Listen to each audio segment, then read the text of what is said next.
Welcome to behind the scenes of a small thrift store where I was assistant manager and I was like 22 years old and had no idea what was going on.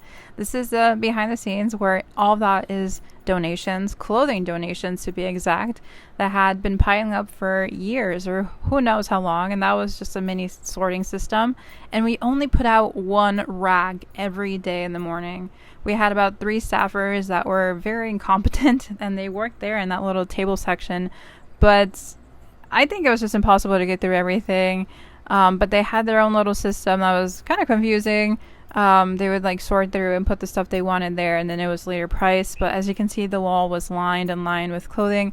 So we needed a lot more staff, and those bins right there would actually be the stuff they would send to recycling companies. And I was closing in this video, turning off the lights right where the donations are at. Not very safe, but we had bins, we had books, we had bags, we had all sorts of things that you could not imagine. Working at a thrift store, you will find the most random stuff. But we always had boxes, and we were always getting rid of cardboard, and we had a contract with someone to pick them up. We didn't deal with it ourselves, but closing was kind of dangerous as a young female because anyone can come in and like hide in corners.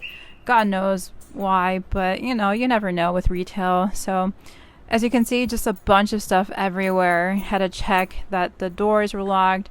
That's where the truckers would come in to get the donated items that we no longer wanted, which was very frequent. And just doing a general walkthrough, even though it's chaos. I wonder if you would be able to work in these conditions, but we had a huge back room. It goes on and on. This other section was more for housewares, like shoes and pots and anything for the house. And this is exactly where the shoe table was at. That was a bit more controlled because someone loved shoes.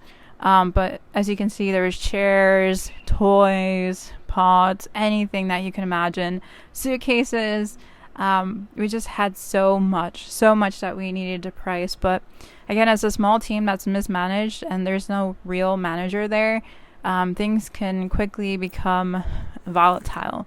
But there was cool benefits, like looking at Victorian shoes and the jewelry and all the little knickknacks that you can buy at a discount.